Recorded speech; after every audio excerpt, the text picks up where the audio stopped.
కార్యక్రమాలన్నీ జరిగిన తర్వాత నిన్న సాయంత్రం ఏదైతే మనకి 2047 విజన్ కార్యక్రమం కూడా నిన్న చేసుకోవడం జరిగింది. మీ అందరూ కూడా రావడం జరిగింది. ఈ కార్యక్రమం అయిన పిదప నేను ఒకసారి ఈ సోషల్ వెల్ఫేర్ హాస్టల్స్ ఏదైతే ఉన్నాయో సోషల్ వెల్ఫేర్ హాస్టల్స్ పాయకపేటలో 4 ఎన్నో ఉన్నాయి. ఈ 4 సోషల్ వెల్ఫేర్ హాస్టల్స్ లోని ఏదో ఒక హాస్టల్ ని కొంచెం ఆకస్మికంగా తనిఖీ చేద్దాము అనే ఉద్దేశంతో నేను మా డిపార్ట్మెంట్ వాళ్ళకి కూడా చెప్పలేదు, మా నాయకులకి ఎవరికి కూడా చెప్పకుండా నేను ఒకసారి ఆకస్మికంగా విజిట్ చేయడం జరిగింది.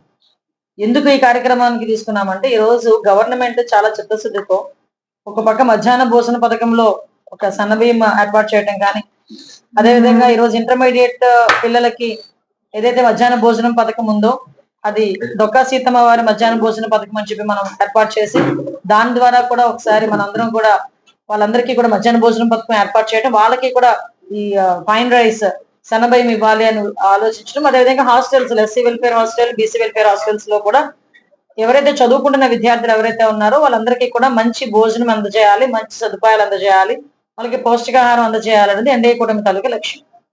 దీనిలో భాగంగా అవన్నీ అందుతున్నాయా లేదా, లేకపోతే వాళ్ళ అందరికీ కూడా ఏదైనా ఇబ్బందులు ఉన్నాయా అని తెలుసుకోవడానికి మొట్టమొదటిసారిగా ఒక ఉమెన్ హాస్టల్ కి, అది ఇంటర్మీడియట్ చదివే హాస్టల్ కి నేను అక్కడికి వెళ్ళడం జరిగింది. బీసీ వెల్ఫేర్ హాస్టల్ కి వెళ్ళడం చూసేసరికి కొంచెం ఇబ్బందికరమైన పరిస్థితి. అంటే అక్కడికి వెళ్ళేసరికి కొంచెం ఆ పిల్లలు కొంచెం మెనూ సరిగా పాటించకపోవటం, అదేవిధంగా భోజనంలో నాణ్యత లేకపోవటం, ఈ ఫైన్ రైస్ ఏదైతే ఉందో అది వాళ్ళు ఉపయోగించుకోకపోవటం, ఎస్పెషల్లీ వార్డెన్ ఏదైతే వార్డెన్ ఉన్నారో తను నైట్ 9 o'clock వరకు ఉండాల్సిన వార్డెన్ కూడా రోజు 5 గంటలకే వెళ్ళిపోతున్నారు, 4:30కి వెళ్ళిపోతున్నారు అని చెప్పి అక్కడ పిల్లలు కూడా చెప్పటం, సరైన సెక్యూరిటీ ఫెసిలిటీస్ కూడా లేకపోవడం, ఇవన్నీ నేను గ్రహించి ఇమీడియట్ గా కలెక్టర్ గారికి ఇన్ఫార్మ్ చేసి దాని మీద రిపోర్ట్ తెప్పించుకొని ఇమీడియట్ గా ఆ వార్డెన్ ఎవరైతే ఉన్నారో ఆ వార్డెన్ ని కూడా సస్పెండ్ చేయడం జరిగింది.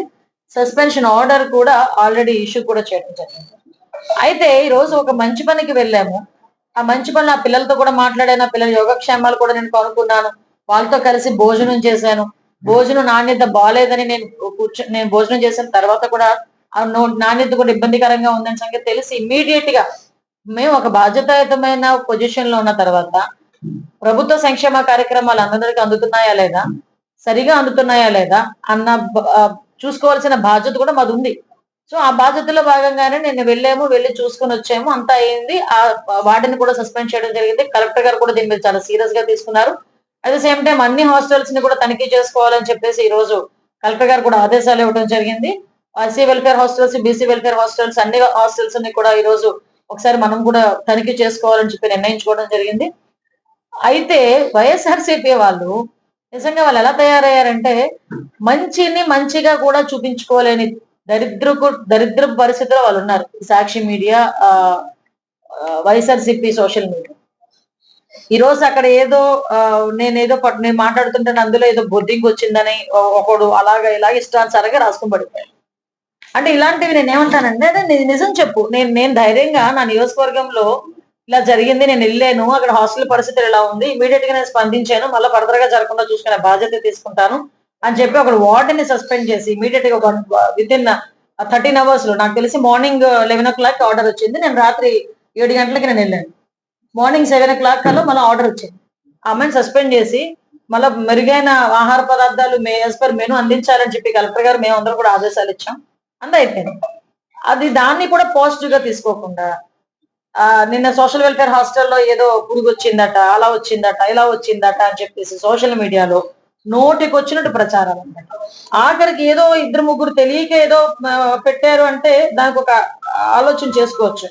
కానీ విషయం ఏంటంటే వాళ్ళ తాలూకా అఫీషియల్ పేజీల్లో, ఆ ట్విట్టర్ అఫీషియల్ పేజ్ లో అది ఒకసారి ఓపెన్ చేయండి అమ్మా. ఆ ట్విట్టర్ అఫీషియల్ పేజ్ లో కూడా వాళ్ళకు ఇష్టానుసారంగా మాట్లాడే పరిస్థితి కనిపిస్తా ఉంది. మీకు ఒకసారి చూపిస్తాను. అది వాళ్ళు అంటే ఎంత దారుణంగా ఉన్న పరిస్థితులు ఉన్నాయంటే ఏదో రకంగా మభ్య పెట్టాలి, మసిపూసి మారడిగా చేయాలి, ఏదో రకంగా మమ్మల్ని ఇబ్బంది పెట్టాలి, ప్రజల్లోని కొంచెం తప్పుదో పట్టించాలని ఆలోచన తప్ప అంతకుమించి ఇంకేం లేదు. మీకు చూపిస్తాను. ఇందులోని బీసీ హాస్టల్ భోజనం చేస్తుండగా బొద్దింక రావడంతో సిగ్గుతో నవ్విన ఏపీ హోంమంత్రి. ఇది మొహాలు తాగడం ఏం పరిస్థితి అండి ఇది? గురుకుల బాలిక హాస్టల్లో హోంమంత్రి అనిత వడ్డించిన భోజనంలో బొద్దింక, నేను వడ్డించిన భోజనం తేడా గమనించండి. దానికి విద్యా వ్యవస్థకి ఆ అంటే వీళ్ళు అంటే అన్నితో తింటుంటూ అన్నంలో పురుగు ఒక్కసారికి షాక్. అసలు ఇలాంటి పదాలు చూస్తా ఉంటే ఎవరైనా ఏమనుకుంటారంటే, నేను ఎందుకు ఈ చిన్న విషయానికి కూడా ప్రెస్ ముందుకు రావాల్సి వచ్చింది అంటే, చిన్న పామునైనా పెద్ద గరదలో కొట్టాలి. పాము పామే, దాంట్లో విషయం ఉంటూనే ఉంది. సో వీళ్ళు ఏదైతే ప్రచారం చేస్తున్నారో ఆ ప్రచారానికి నేను అడ్డుకట్ట వేయకపోతే అదే నిజమైన ప్రజల భ్రమలో కూడా ఉంటారు. నేను వెళ్ళిన తర్వాత ఆ భోజనంలో ఆ నాణ్యత తగ్గింది. నాణ్యత తగ్గినప్పుడు ఏదో సంథింగ్ హెయిర్ చిన్నది అందులో కనిపించింది. ఆ హెయిర్ తీసి ఇలా జస్ట్ పాడేశాను. దానికి వీళ్ళు రకరకాలైన విన్యాసాలు చేసుకొని రకరకాలైన మాటలు మాట్లాడుకుని అల్లేసి కథలు అల్లేసి ఆ ప్రజల్ని కొంచెం ఇబ్బంది పెట్టే విధంగా మమ్మల్ని ఏదో టార్గెట్ చేస్తున్నామని వాళ్ళు అనుకోండి. ఈ రోజు మాకు బాధ్యత ఉంది. నేను ఛాలెంజ్ చేసి అడుగుతున్నాను, ఏ బీసీ హాస్టల్కైనా లాస్ట్ 5 సంవత్సరాల్లో లోకల్ ఎమ్మెల్యేలు కానీ లోకల్ మినిస్టర్లు కానీ ఒక్కరోజు వెళ్ళి వాళ్ళు ఏం తింటున్నారు, వాళ్ళు ఎలా ఉన్నారు, వాళ్ళకి సదుపాయాలు ఉన్నాయని ఒక్కడు చూసుకున్నాడా అండి? ఈ ఒక్క సంవత్సరంలో మేము మిడ్ డే మీల్స్ చెక్ చేసుకుంటున్నాము, హాస్టల్స్ ఎలా ఉన్నాయో చెక్ చేసుకుంటున్నాము, హాస్పిటల్స్ పరిస్థితి ఎలా ఉందో మేమే చెక్ చేసుకుంటున్నాము. మొన్న గౌరవ ముఖ్యమంత్రి గారు మాకు ఒక మాట చెప్పారు, మనం అధికారంలో ఉన్నా కూడా ప్రతిపక్ష పాత్ర కూడా మనమే పోషించి పనిచేస్తేనే రేపొద్దున ప్రజలకు దగ్గరగా ఉండగలము. అదే పని మేము ఈరోజు చేస్తున్నాం. దానికి నీకు ఏదైనా చిత్తశుద్ధి ఉంటే మాకు సహకరించు, అంతే తప్పి సోషల్ మీడియా చేతిలో ఉంది కదా అని ఇష్టానుసారంగా చేయటం కాదు. ఎన్ని ఫేక్ న్యూస్లు అండి. నిన్న మొన్న చూస్తే శ్రీశైలంలోని లడ్డూలో ఏదో బొద్దింక వచ్చిందని, బొద్దింక కాన్సెప్ట్ ఏంటో నాకు అర్థం కాదు. లడ్డూలో బొద్దింక వచ్చిందని నిన్నంతా ఓ ప్రచారం చేసి నానా యాగి చేయడం జరిగింది. ఒక దగ్గర గోవులు చనిపోతున్నాయని, ఎక్కడా లేనిది గోవులు చనిపోతున్నాయని నాగన్నా యాగి చేయడం జరిగింది. అంటే ఓవరాల్ గా చెప్పాలంటే అంటే ప్రభుత్వాన్ని ఏదో రకంగా భ్రష్టు పట్టించాలి, ప్రభుత్వం మీద ఏదో రకంగా బురద వేయాలి అన్న ఆలోచన తప్పించి అంతకుమించి వేరేం కాదు. ఒకటి మాత్రం చెప్తున్నానండి, మేం చిత్తశుద్ధితో ఉన్నాం. మేం ప్రజల పక్షాన ఉండి పోరాటం చేస్తున్నాం. ప్రజల పక్షాన ఉండి ప్రజలకు న్యాయం జరిగేటట్టుగా మేము ఈ రోజు పనిచేస్తున్నాం. ఎన్డీఏ కూటమి సభ్యులందరం కూడా గౌరవ ముఖ్యమంత్రి చంద్రబాబు నాయుడు గారు కానీ, గౌరవ ఉప ముఖ్యమంత్రి పవన్ కళ్యాణ్ గారు కానీ, అదేవిధంగా విద్యాశాఖ మంత్రి నారా లోకేష్ గారు కానీ, మేము మంత్రులం కానీ ఎమ్మెల్యేలు కానీ అందరం కూడా, ఎమ్మెల్సీలు చైర్మన్లు అందరూ కూడా ఈ రోజు ఒక చిత్తశుద్ధితో పనిచేస్తున్నాం. రేపటి నుంచి తొలి అడుగు కార్యక్రమం కూడా రేపటి నుంచి ప్రారంభం అవుతుంది. గౌరవ ముఖ్యమంత్రి గారి ఆదేశాల మేరకు తెలుగుదేశం పార్టీ తరఫున ఈ రోజు వరకు ఈ 1 year కాలంలో నియోజకవర్గాల్లో ప్రతి ఇంటింటికి వెళ్ళి ఆ ఇంట్లోని మేము చేసిన సంక్షేమ కార్యక్రమాలు అవన్నీ కూడా చెప్తూ వాళ్ళకి ఇంకా ఏం కావాలన్నది కూడా మేము తీసుకొని డిజిటలైజ్ చేసి మేము ఈ రోజు బయటకు తీసుకొచ్చే పరిస్థితి.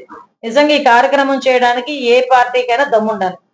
మాకు 1 సంవత్సరం పూర్తి అయింది, మీకు ఇది చేసాము, మేము ఇంకా ఏం చేయాలి అని ప్రజల దగ్గరికే వెళ్ళి వాళ్ళ తాలూకు విన్నపాలు కూడా డైరెక్ట్ గా మేమే తీసుకొని అదంతా కూడా మేమంతా కూడా డిజిటలైజ్ చేసి వాళ్ళకి ఏ రకంగా ఉపయోగపడాలన్నదానికి ఒక ప్రణాళిక సిద్ధం చేసుకొని మేము ముందుకెళ్లే బాధ్యత మేము తీసుకుంటున్నాం. రేపటి నుంచి జరగబోయే తొలి అడుగు కార్యక్రమం నాకు బాగా సెంటిమెంట్. మా సీతారాంపురం గ్రామం పైక్రోపేట మండలంలో నా ఎలక్షన్ క్యాన్వాసింగ్ కూడా మోస్ట్లీ ఆ ఊరు నుంచి మా ఉరుకొట్ల వెంకటరమణ గారి ఇంటి నుంచి స్టార్ట్ అవుతుంది. సో రేపు తొలి అడుగు కార్యక్రమం కూడా మన సీతారాంపురం విలేజ్, పైక్రోపేట మండలం సీతారాంపురం విలేజ్ నుంచి మేము స్టార్ట్ చేస్తాం.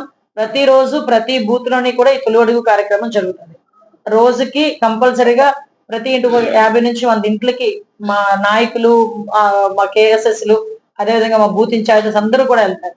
వెళ్ళి ప్రజల కష్ట సుఖాలు అంటే వాళ్ళు ఏ రకంగా ఉన్నారు, వాళ్ళు ఆనందంగా ఉన్నారా, వాళ్ళకి ఏమైనా ఇబ్బందులు ఉన్నాయి అవన్నీ కూడా కనుక్కొని మాకు 1 month తర్వాత అవన్నీ కూడా మాకు డిస్క్లోజ్ అవుతాయి. ఈ కార్యక్రమానికి కూడా ప్రజలందరూ కూడా సహకరించాల్సిందిగా, ముఖ్యంగా మా పత్రికా సోదరులకు సహకరించాల్సిందిగా కోరుకుంటున్నాను. హిట్ టీవీ యాప్, ఇందులో short news, live news, entertainment shows, movies, digital magazines తో పాటు మీ జిల్లా వార్తలను కూడా ఫ్రీగా చూడొచ్చు.